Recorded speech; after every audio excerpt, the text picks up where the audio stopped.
57 en Chile. Entonces es para mí, vamos, no lo sé si él se entendía como historiador o historiógrafo o literato. Sin duda hay que pensar que era un cortesano, incluso ha estado en Austria en los años 60 y después de su vuelta a España ha empezado a escribir su poema. Desde el punto de vista de su formación, era cortesano con también una buena formación, digamos, como literaria, y se puede decir que también en este campo era muy bien formado y podía escribir como un poeta. Lo que creo yo es que sabía muy bien, digamos, redactar en retrospectiva sus memorias, y disponía también de los conocimientos, digamos, de incluir a través de los medios de la literatura en un modo muy interesante las dos, digamos, historias, la historia de lo que ha vivido él personalmente, pero también la historia europea. Esto ha hecho a través de un truco, ¿no? Porque una noche en 1557 en Chile, escribiendo sus memorias, se adormentó y vio como una figura blanca le apareció delante de los ojos, y los dos se desplazaron a Europa, a la batalla de San Quintín. En consecuencia empieza a describir todos los acontecimientos a partir de este momento hasta la batalla de Lepanto. Lo que para mí es interesante, que esta figura le dice que no le va ahora a comentar fantasía, cosas fantasiosas y ficción, sino todo esto es verdad. Entonces las fronteras entre historia y literatura no son tan claras, especialmente en este caso, y depende también naturalmente de la perspectiva. O si uno es historiador como yo, o uno es especialista en literatura, pero me parece muy interesante que se ha hablado propio de Arcilla.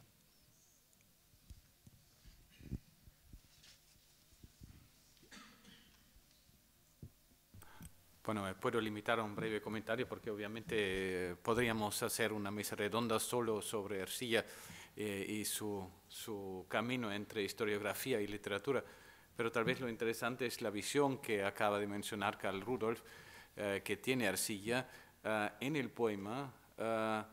Podríamos decir es una historia intercalada. ¿Qué es historia? No vivida ni tampoco documentada a través de testigos como el resto. Y es interesante que García en este momento, antes de empezar, dice, para esto necesito más fuerzas y tengo que escoger no sé cómo lo dice exactamente, pero prácticamente un estilo más alto. ¿Por qué? Porque en este momento, cuando refiere la historia europea, está refiriendo a algo que corresponde a la tarea tradicional del poema épico, es decir, está cantando las hazañas de otros, las hazañas alejadas por lo menos geográficamente, sino también en la historia. Mientras que cuando habla de la propia guerra con los araucanos, él habla de su propia experiencia y por eso el estilo puede ser diferente. Y eso creo es interesante porque también sería otro debate. En aquel tiempo el estilo también determina hasta cierta manera el contenido. Es decir, hablar de historia en forma, por ejemplo, de relación, requiere otro estilo que hablar de historia en forma de crónica y otro estilo que hablar de historia en forma de poema épico. Pero eso no tiene una relación directa con lo que acabamos de decir de Aristóteles, de decir lo que fue o de decir lo que habría podido ser. Gracias. Sí, bueno, por supuesto que esta es una opinión personal. A mí personalmente no me queda ninguna duda de cuándo estoy escribiendo un texto de historia y cuándo estoy escribiendo un texto, digamos, artístico, no quise decir literario, ¿no? En efecto, tanto la literatura como la historia lo que tienen en común es justamente el texto, es la literalidad, pero la intencionalidad del escritor al momento de estar escribiendo historia o estar escribiendo otro tipo de narrativa está muy clara. Digamos, por poner un ejemplo, y perdón por la autorreferencialidad, cuando yo estoy escribiendo una obra de teatro sobre Cabeza de Vaca, siento que me estoy traicionando como historiador cuando estoy poniendo palabras en él que no dijo. Pero cuando estoy, otra vez, en el mismo caso escribiendo esta obra de teatro, siento que traiciono al dramaturgo porque no pongo escenas que pudieran provocar lo que señalábamos hace rato, la tensión en el texto. Entonces, sí me queda muy claro la frontera entre la literatura y la historia. Y también me queda muy claro que son formas de texto diferentes en la estructura, en la intencionalidad y también en, vamos a decir así, en las fuentes de información. Yo personalmente no tengo ninguna duda.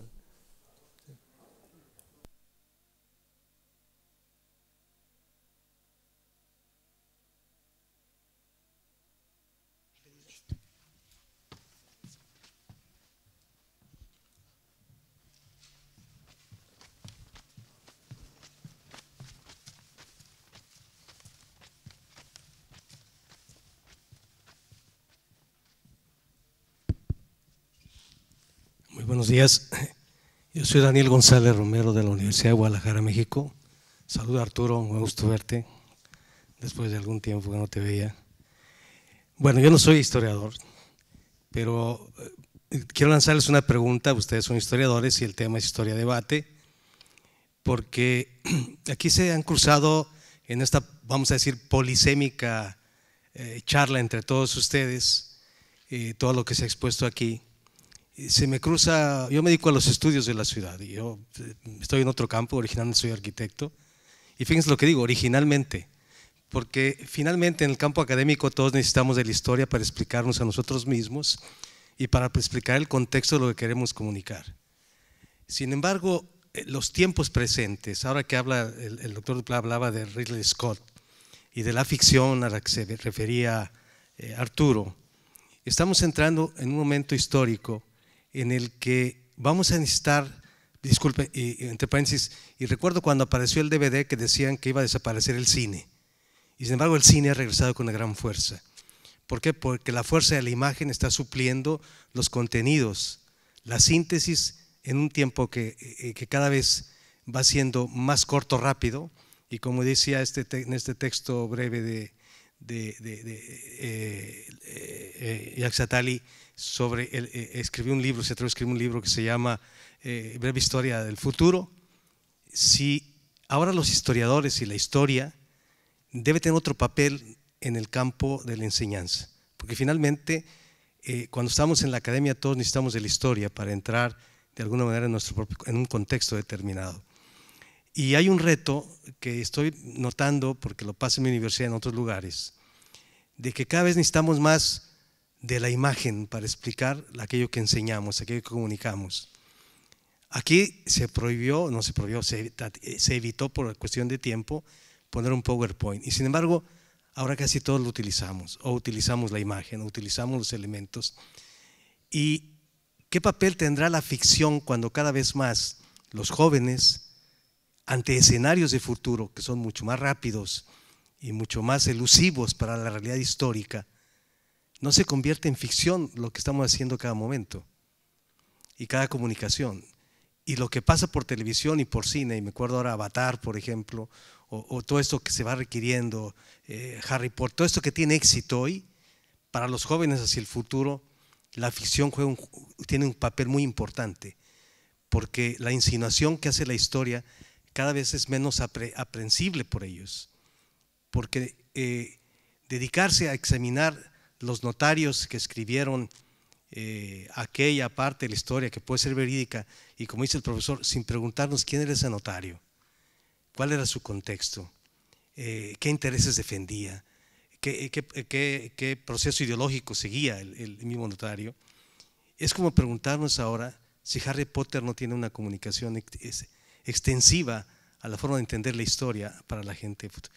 Y la idea entonces sería, y yo lo digo porque en las escuelas de arquitectura de la cultura occidental se comentó y se ha dicho de una verdad que Marco Vitruvio escribió un libro que y eso ha existido por siglos en la enseñanza de la arquitectura. Y sin embargo, quien tradujo el libro de Vitruvio era un fisiólogo, ¿sí? Los textos, era un fisiólogo que servía al reino, ¿no? Entonces, ¿cuál es el papel real del futuro de la historia como enseñanza en todas las disciplinas en las universidades? Y no se quedará solamente cada vez en más ficción a través de la imagen.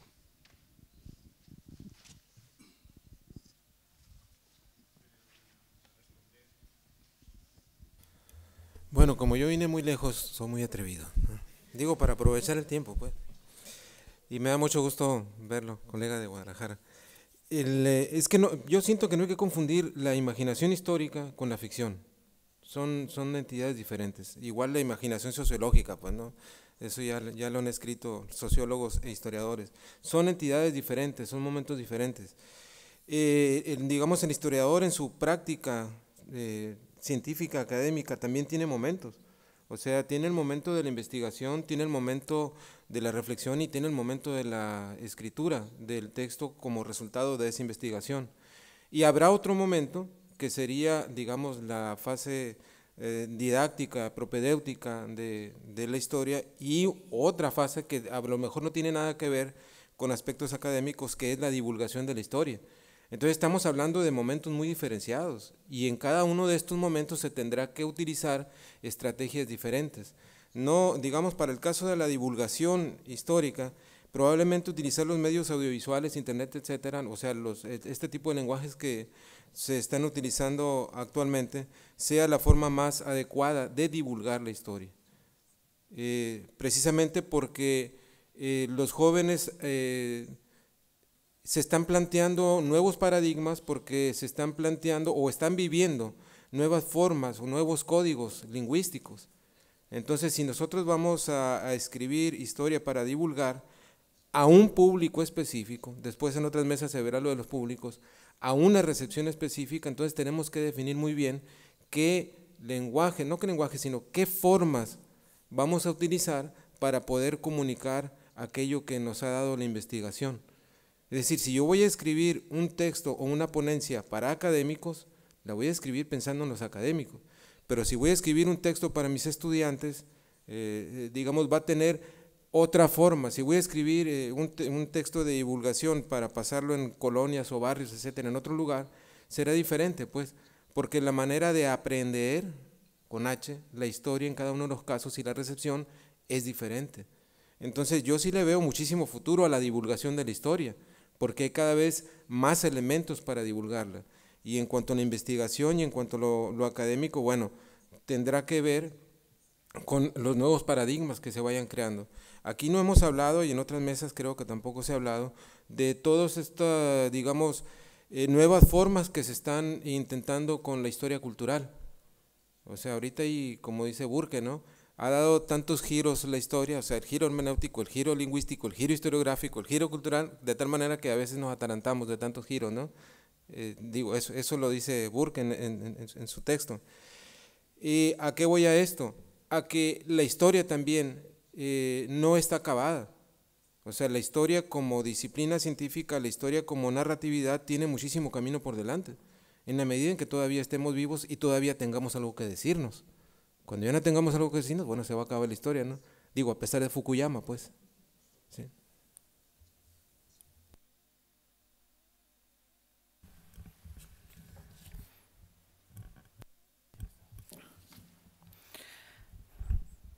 The problem is really very interesting, but I think that we should not forget about Karl Popper's ideas about difference between historism and historicism.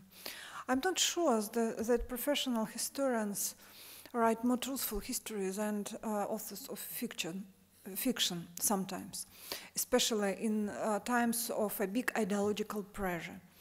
Not only in that times. Let us remember the epoch of Romanticism, the beginning of 19th century. It was the interest to history was inspired by some writers. Let us remember famous writer of historical fiction, Walter Scott. Before Walter Scott, nobody in Scotland was not interested in Scottish history. And after Walter Scott, Scott began to think about their history, begin to do research in their history, and begin to wear tartan, for example, because in 18th century nobody did it. But now if you come to Edinburgh, you can see that all men who belong to clans wear tartans. So it was because of a big impact of Walter Scott fictions. Because of great popularity of romantic vision of not only of past, but of national past. It was national histories who began to be written in the beginning of 19th century. History of nations, what was unbelievable in 18th century or earlier, for example. That's why I'm not sure that we can see definite differences between impacts of literature or another art what represent history. It is extremely difficult problem, and I think that only in the latest age we begin to see that problem, because in previous epoch historians did not understand that problem. They think that writers of literary fictions just popularize the scholarly ideas. But now we see that sometimes it is vice versa. And firstly, some mythology is created, and after that, scholars begin to write truthful histories about this mythology.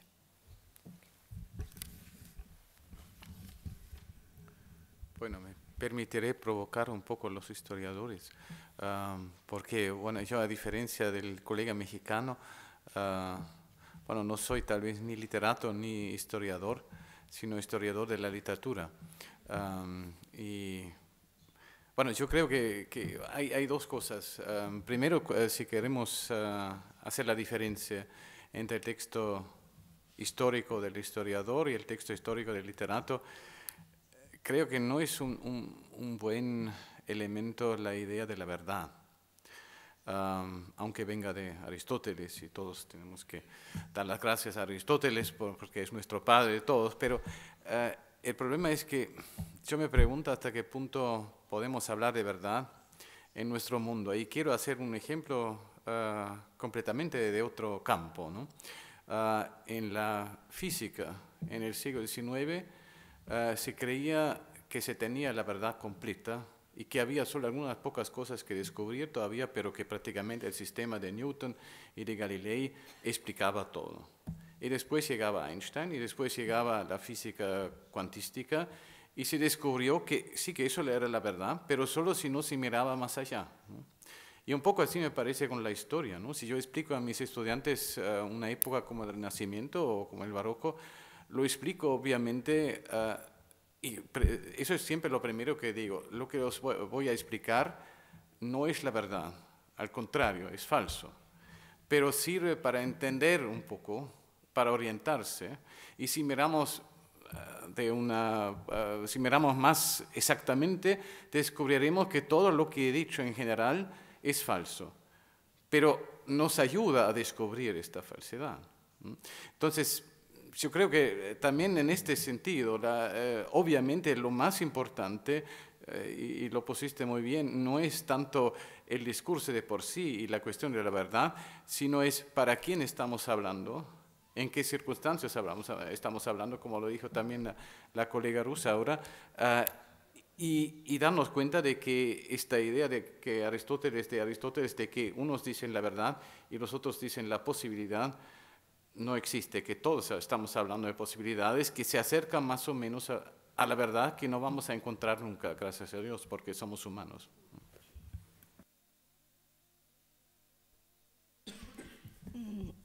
Bueno, quizás sea una anécdota, pero a mí me pasa un poco lo contrario de lo que decía nuestro colega de México.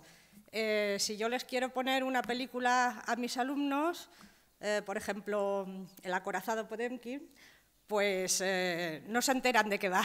Es decir, si no les hago un poco de contextualización histórica dentro de mis mínimas posibilidades, pues no entienden la película. Creo que bueno, es un poco la parte contraria, ¿no? Pero sí que es cierto que a veces noto pues una carencia de unos mínimos conocimientos en ciertas épocas o en ciertos momentos de la historia, por lo menos en los estudiantes que llegan a mí. Y de todas formas, creo que en épocas de crisis de la sociedad, económica, política, etcétera, siempre se ha recurrido mucho a potenciar la ficción. Por ejemplo, durante la Gran Depresión, a partir de 1929 y años posteriores, pues tuvo mucho éxito el cine en general, pero sobre todo pues, comedias de situación, las llamadas comedias de teléfonos blancos, y eso evidentemente era una forma que tenía la gente pues, un poco para liberarse de sus tensiones cotidianas y no llegar pues, a extremos como lo del asesinato que ha habido ayer o hoy. Es decir, también cumple su función, ¿no? Aunque sea solo para, bueno, pues un poco para evadirse, simplemente.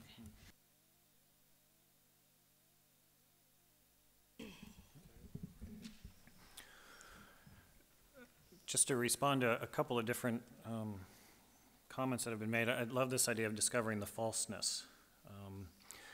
Because as Tatiana was talking about getting people interested in these histories, if we look back to, and I call it literature, but again, looking at the Odyssey, the Iliad, the Aeneid, the Epic of Gilgamesh, we teach them as literature, but there is history there.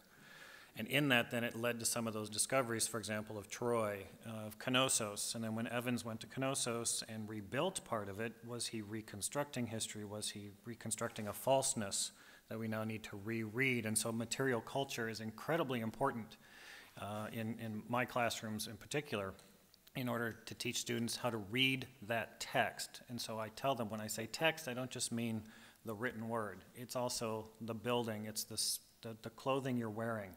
We have to learn to read and discover, you know, what's the presentation, or maybe what is the falseness in that.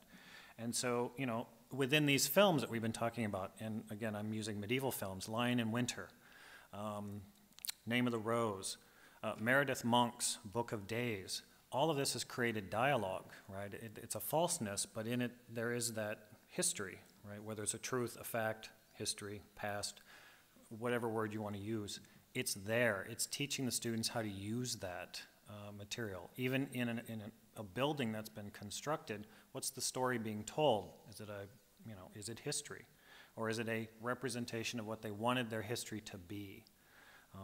So in that dialogue, listen to it. It's all constructed, it's all fabricated, yes, but it's giving you a history of attitudes, beliefs, constructs. That's where we can find the understanding. And then again, that connection to why are they telling it this way? How does it connect to us now? And so it's very important to use those films in that way and look at how they're also recreating the sets in those films. More architecture. You know, again, have they faithfully reproduced it? Or again, what's the falseness we need to discover? I'm going to use that quite a bit in my classes now. I'll be sure to give you credit. I appreciate that. I'm particularly interested in this conversation. Harry Potter has come up a lot. In fact, there are actual courses in the United States under history or education for global citizenship where they focus on Harry Potter. And I initially was quite against it. I thought this was foolish. And then I started thinking, about your question about multiple truths.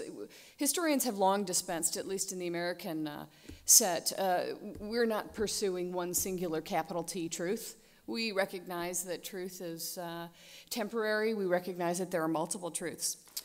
But what I'm interested in with the Harry Potter, and this, I'm going to go out on a limb here because this is something that I like to look at. I'm an intellectual historian, so I'm particularly interested in the way that paradigms change, using Thomas Kuhn's argument of what a paradigm is. Paradigms change when they no longer are useful. And what I see with Harry Potter is that we're seeing potentially a change in the ways in which we take in or ingest history and the ways in which we spit it back out to make sense of things. I'm particularly interested in the change from a linear type history that we are most interested in, or most of us have been trained in. And I would submit that we might think about Harry Potter or the images that you're talking about, and instead we're seeing multiple histories coming back at us through these images. I would call, instead of looking at a linear history, perhaps a constellatory history. So the constellations of history, when we look at the range of narratives and how they come together, how they pull apart, how they're mutually constitutive, and then how they develop into new constellations. I'm informed especially by the great African-American historian Evelyn Brooks Higginbotham.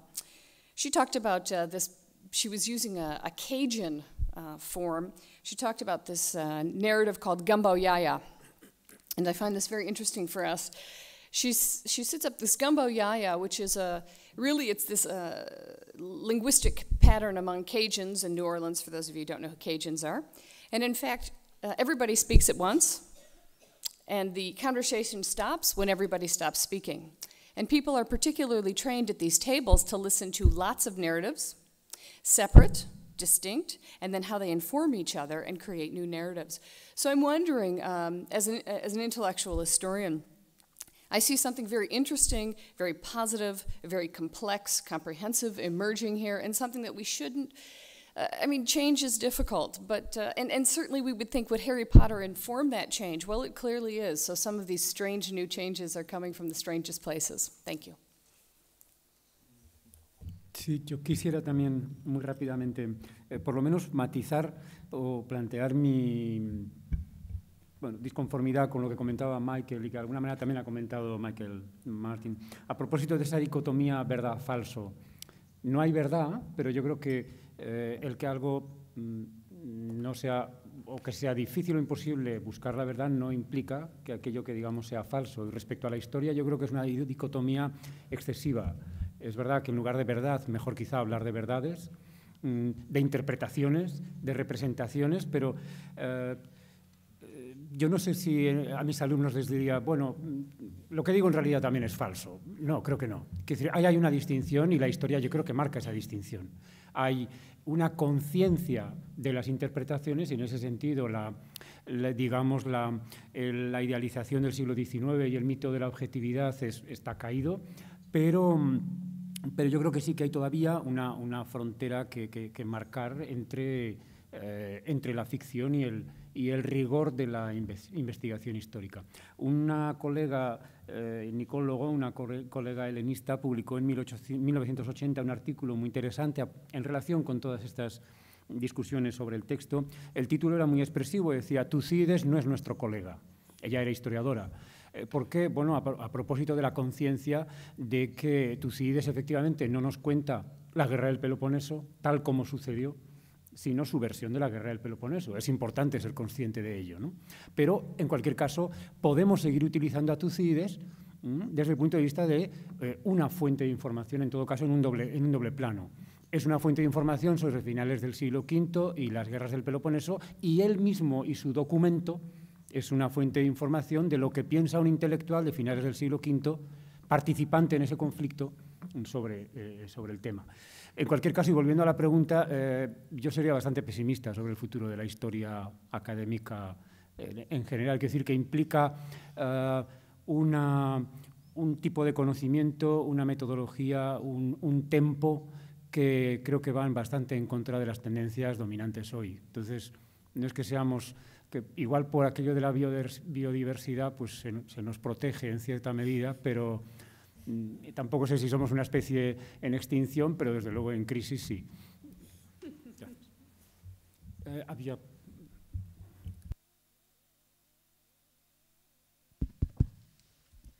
Yo tenía dos reflexiones escuchando a la mesa, pero particularmente Marta Silva Pertús de Cartagena, Colombia, al interrogante que dejaba Antonio Duplat en su intervención, y recordaba lo que ocurrió en Cartagena hace 16 años cuando el historiador Carlos Rincón de la Universidad de Berlín fue a Cartagena y a trabajar sobre la novela histórica, y una autorreflexión, una reflexión hacia la comunidad especializada de los historiadores, pero también el impacto de la novela histórica en el público en general. Y de ahí en adelante lo que se ha generado con respecto a tres historiadores del Caribe colombiano, como son García Márquez con El amor en los tiempos del cólera, una novela que se ha llevado al cine también, con la novela de Germán Espinosa, La tejedora de coronas, y con la novela de Roberto Burgos Cantor, La ceiba de la memoria. Son tres novelas históricas de 3 siglos distintos de la Cartagena colonial en relación con la metrópoli ibérica y cómo fueron esos siglos XVI, XVII y XVIII para Cartagena. Y eso lo que ha generado en estudiantes y docentes de enseñanza media y universitaria para aproximar desde la novela histórica a la historia académica sobre la Cartagena de la inquisitorial, la Cartagena política, económica y social. Y la otra reflexión en sentido con un artículo escrito por un historiador en Bogotá sobre lo que ocurrió con 3 películas de las que reseñaste, Antonio, como fueron Alejandro, como fue Troya y como fue Gladiador. Cómo el índice de consultas, el índice de conferencias, de asistencia a conferencias, de debates que se generó en la población de educación media y universitaria y de consultas a los archivos históricos y a las bibliotecas se generó a partir de estas películas. Entonces yo creo que en ese sentido tercio entre el optimismo y el pesimismo que observo en algunos en la mesa, en que sí hay caminos, hay puentes comunicacionales entre la historia académica y la ficción histórica, dependiendo obviamente del manejo en cuanto a lo académico que haga el pedagogo, el docente, el historiador, y en la comunidad en general, dependiendo también cómo el historiador salga de la urna de cristal en que a veces se mete en las torres de marfil para aproximarse un poco más a la población en general.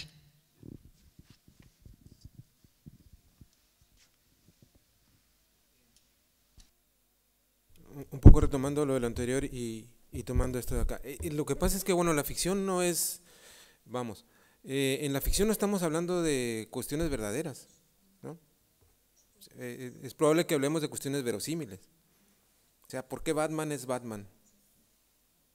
¿Por qué vive en Ciudad Gótica, ¿no? Hay que ver qué Batman, si el Batman de los 60, el Batman de los cómics o el Batman de Tim Burton, porque son recepciones diferentes. Son planteamientos diferentes en ficciones diferentes. Entonces, la ficción es ficción y nos remite a verosimilitudes. En un intento de una disciplina con, digamos, con pretensiones científicas, sí estaremos tratando de aproximarnos, y coincido yo con él, a algo que sea verdadero.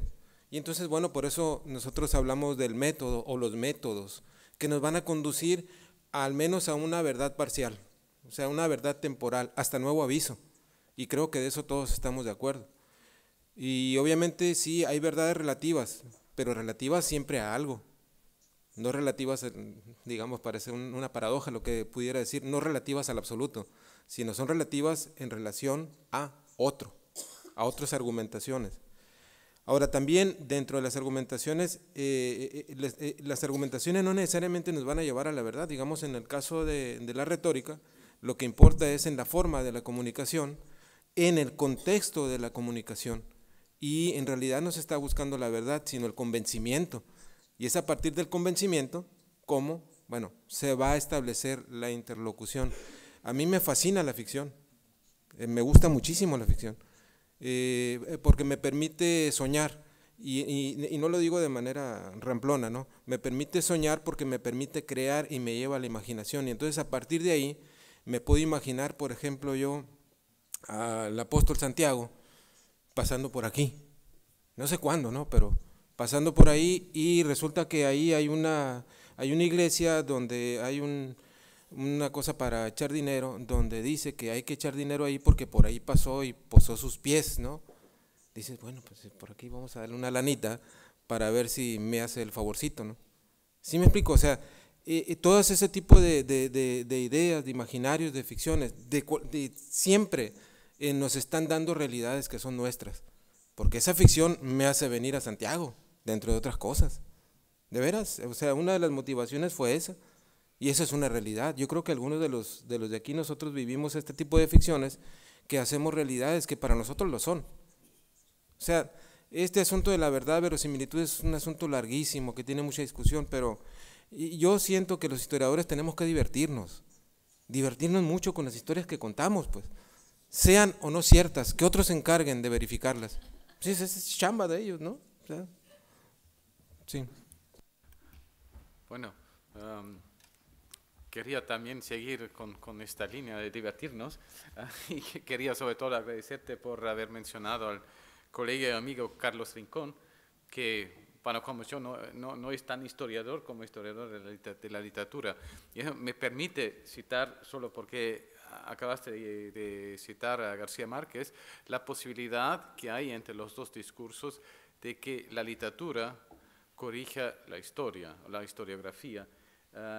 Y esto me parece el caso de la novela del general en su laberinto, que es la novela sobre la muerte de Bolívar prácticamente, pero sobre todo sobre la decadencia física de Bolívar, y que para mí siempre fue como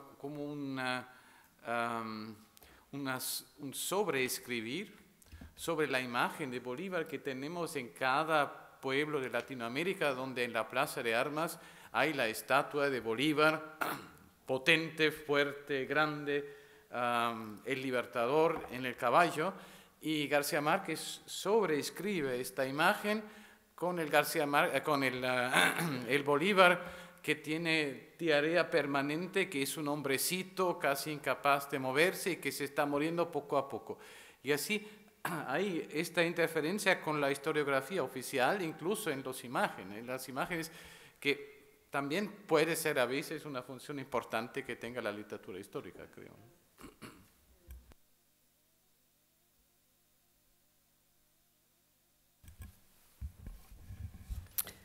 So it's great to discuss this problem, and I would love to remind you that for historians, very often history is a kind of convention, because we do not know all facts, we know some of them, and we interpret them.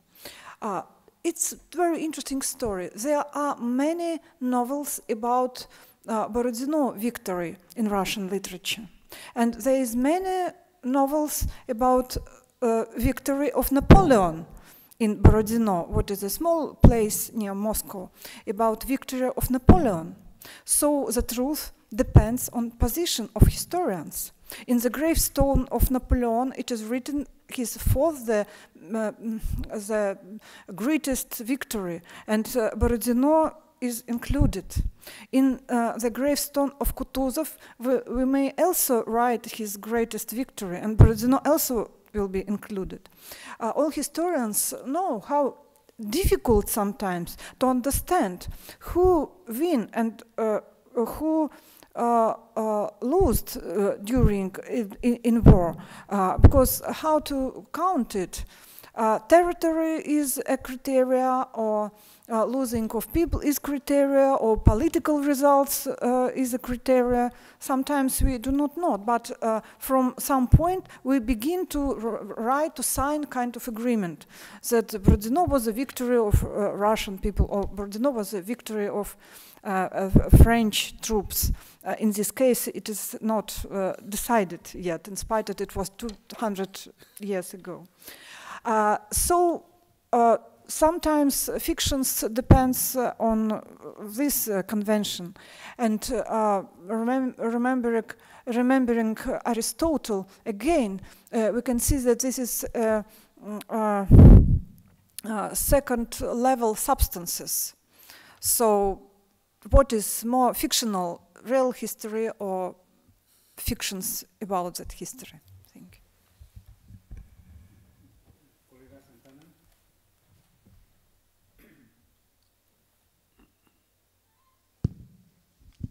Sí, soy Juan Manuel Santana de la Universidad de Las Palmas de Gran Canaria. A ver, quería hacer una breve intervención. En primer lugar, señalar que contra la certeza posmoderna de que la historia es una nueva ficción, me muestro absolutamente contrario.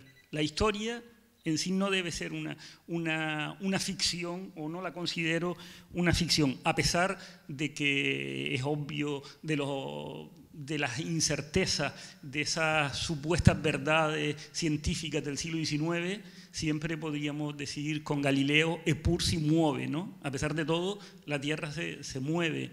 Así que yo, que soy del club de fans de Gramsci, sigo pensando que la verdad es revolucionaria. Otra cosa es hasta dónde nosotros podemos acercarnos y podemos constatar esas verdades. Yo creo que debemos contrastar, debemos escribir y escribir bien sobre historia y sobre las ficciones ambientadas históricamente. Creo que es uno de los deberes que tenemos que hacer, este análisis de todo este tipo de ficciones literarias, cinematográficas, etcétera, ¿no? Y desde luego creo que hay que escribirlas y escribirlas bien también. Y en todo caso debemos ver qué hay detrás de esas construcciones, qué intencionalidades hay detrás de las construcciones, y siempre sin perder, desde mi punto de vista, las dos variables fundamentales del quehacer histórico, que es el espacio y que es el tiempo. Y yo sigo reivindicando el tiempo y sigo reivindicando la rigurosidad en la temporalidad. A mí cada vez que me van a contar una historia y me dicen, ¿eras una vez? Le digo, no, me dicen la fecha o no sigas, ¿no? Yo sigo pensando que es importante ser escrupuloso con la variable temporal también. Y en cuanto al pesimismo del futuro de la historia, yo soy pesimista en cuanto a la función crítica, en todo caso, al futuro de la historia crítica. Pero hay una historia oficial que tiene mucho futuro, que va a seguir, además. Si no, ya nos hubiesen cerrado las universidades desde hace tiempo. Es que nosotros los que tenemos una visión crítica de la realidad, probablemente no somos mayoría, o desde luego no somos los que manejamos la historia oficial. Yo creo que esa historia oficial va a seguir, y eso nos dará a nosotros un campo todavía para seguir peleando, ¿no? Puesto que la pelea y la lucha es otro de los alicientes que también tenemos. Y finalmente, hacer una reivindicación también de la palabra, ¿no? Se dice mucho y se convierte en una verdad esto de que una imagen vale más que 1000 palabras, y eso hace que algunos profesores, algunos compañeros, veo que sus clases es ponerle una película tras otra, ¿no? Yo creo que para eso que ni vengan, que le ponemos el vídeo de la biblioteca y nos ahorramos también la participación de eso. Pues yo reivindico la palabra también, ¿no? Yo no creo que haya que asesinar la palabra. En muchas ocasiones una palabra puede valer más que 1000 imágenes en todo caso, ¿no? Estamos en una sociedad donde se establecen también muchas verdades que son míticas, ¿no? Y que tampoco comparto. Así que sigo reivindicando esa función crítica del historiador.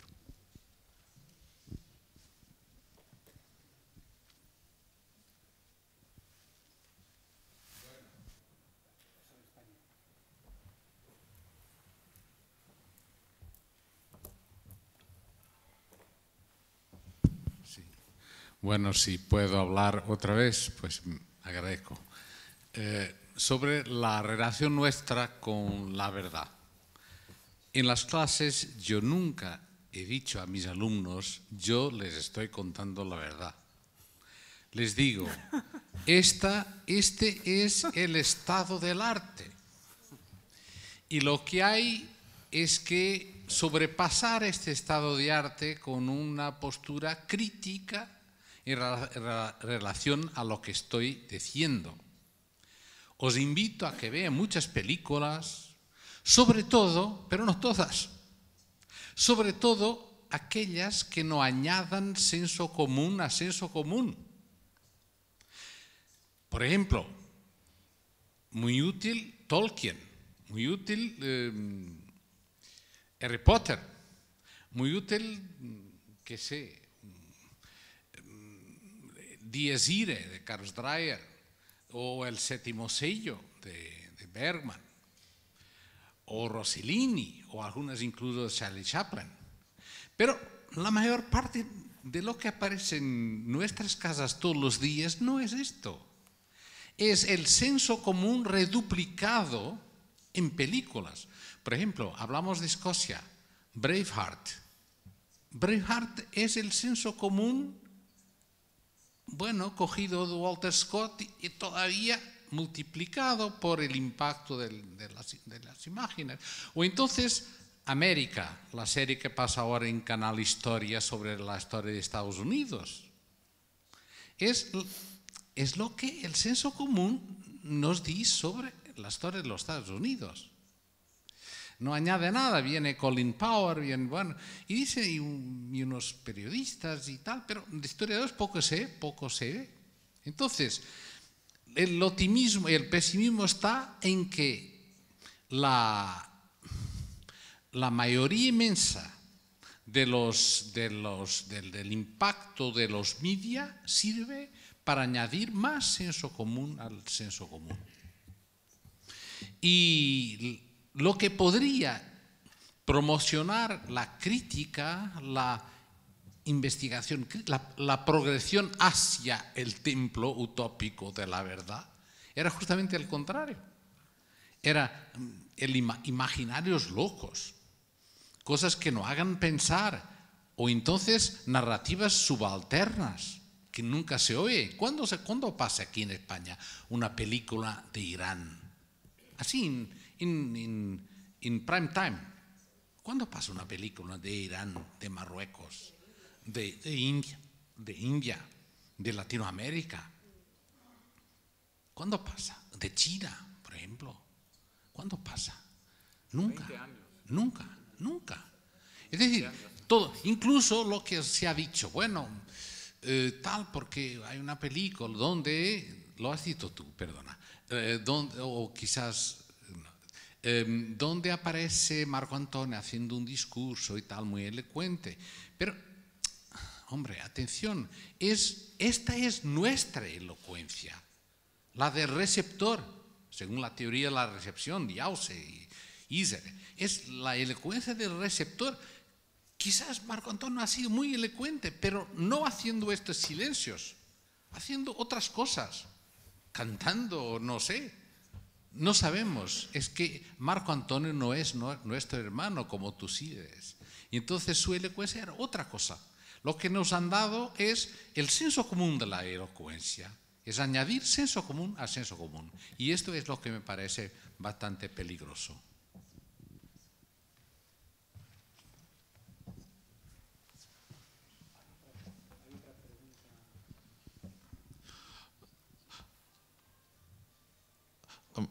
My name is Peter Gran. I'm a history professor, and I had a question which I've been listening to several people speaking and never quite hearing what I was expecting, which is so much of what we think history is, and maybe some of the notion of the future of history, and also some of the idea of how we would teach history, must depend on what we think the function of history in society is. And that must depend on what we think the society is. And this side of the discussion about, it seems to me, fits very well with discussion of narratives of the media or of the historian. I imagine all of you have hypotheses about whether or not the position of history today in the academy is as strong as it was a generation ago. And if you share my perspective, I think it's weaker because the middle classes in many countries are now weaker, and history is an inherently middle class kind of activity. And so in some ways, my hypothesis would be we're up against the media in a way that our teachers never were. Our teachers were quite sure what history was, and because they lived in a time when the middle class and history was more privileged. So now it's a new kind of analytical crisis, and this part I join with you, but I wonder if your assumptions are similar to the ones I'm just laying out, that in effect everything you say is dependent upon a kind of real-world analysis of the place the historian occupies. Thanks.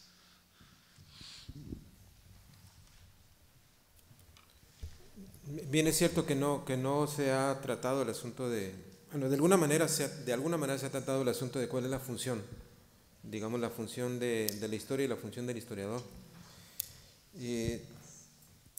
Esto nos remitiría también a los usos de la historia, un poquito retomando lo que decía el compañero. Bueno, depende de en qué posición y en qué espacio social te encuentres, va a ser el uso y la función de la historia y la función del historiador.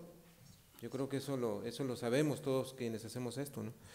Pero eso no es una característica privativa de la historia, sino de cualquier disciplina de conocimiento. El problema que tenemos los historiadores es que siempre decimos que la disciplina está en crisis. Si ustedes revisan, digamos, los textos de sociología del siglo XX, desde Weber hasta nuestros días, ¿no? Parte del siglo XXI, se está diciendo que la sociología está en crisis y está buscando nuevos objetos, por decir la sociología. Entonces, la historia, ¿desde cuándo está en crisis? O sea, ¿desde cuándo está buscando funciones?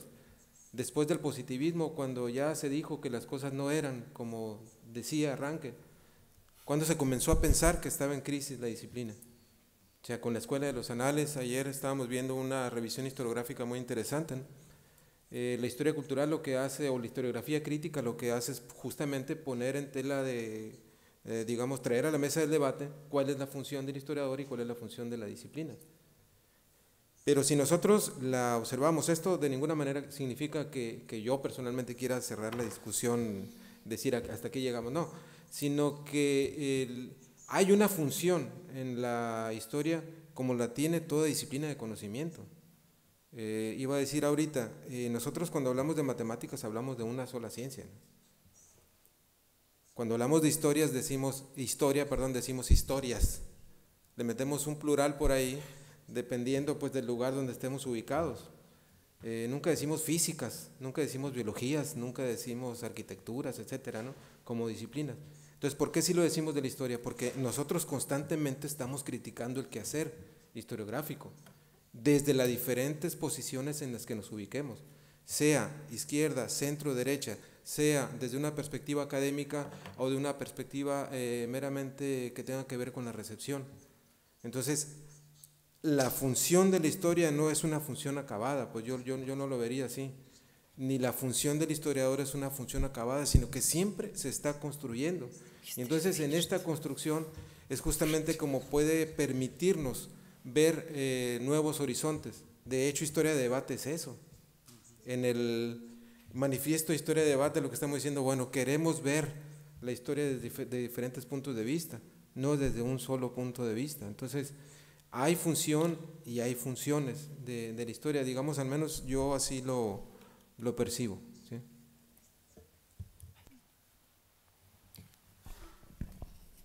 Sí, bueno, tres cosas muy breves, dos en cuanto a lo que dijo el profesor España. Una que pido, tal vez he sido un poco malentendido cuando he hablado de falso. Y de verdad, obviamente podemos acercarnos a la verdad, pero yo hablaba también en cuanto a la función del público para quien hablamos y también en función del marco en que presentamos cosas. Si yo digo algo sobre el poema épico en el Renacimiento, obviamente eso tiene su lado correcto, pero es también falso porque no se puede aplicar, por ejemplo, qué sé yo, a Pedro de Oña, a Arauco Domado. Si yo miro un poco más precisamente alguna parte de la época, algunas obras concretas, me doy cuenta de que lo general dicho se convierte hasta cierto punto en falsedad. Pero el problema es que este proceso no termina nunca, ¿no? En este sentido también, si nos acercamos cada vez más, no vamos nunca a tocar la cosa misma, ¿no? Y eso me lleva al segundo punto cuando hablaste de Marco Antonio, y me permito, ya que estamos en Galicia, citar al ilustre don Ramón María del Valle Inclán, que en su estética habla de tres posiciones de mirar del autor, de mirar a sus personajes, pero ya que Valle Inclán en otro lugar dice que la historia de España es una deformación grotesca de la historia europea, está hablando casi siempre de personajes históricos, y él dice que hay la forma de mirarlos como en la antigüedad, es decir, de rodillas, como en el poema épico. Hay la forma shakespeariana, como con Marco Antonio, mirarlo cara a cara, a la misma altura, pero entonces obviamente estamos convirtiendo la retórica de Marco Antonio en la nuestra. Y hay la posibilidad de mirar desde el aire, como lo hacen sus figuras, como lo hace el autor de las figuras esperpénticas, mirándolos como enanos ridículos, grotescos, y eso obviamente no va a ser la tarea del historiador, pero hasta cierto punto puede ser la tarea del literato que corrige las versiones del historiador, ¿no? Bueno, y como último elemento que quería añadir es que tal vez la idea de que la historia sea un dominio de la clase media es una idea muy contemporánea. Yo creo que obviamente, por lo menos en la época que he tratado yo aquí, la historia obviamente es dominio de la clase alta, es necesidad para explicar ciertos privilegios, explicarlos históricamente. Entonces la historia en el siglo XVI, XVII, obviamente no es propiedad de la clase media, y yo no creo, si la clase media se reduce, que eso quiere decir automáticamente que se reduce el papel de la historia, a lo mejor de cierta historia, ¿no? Que es una historia definida por intereses de la clase media, pero en ese sentido tal vez podemos solo desear que Historia y Debate mantenga lo que mencionaste tú, el plural de las historias.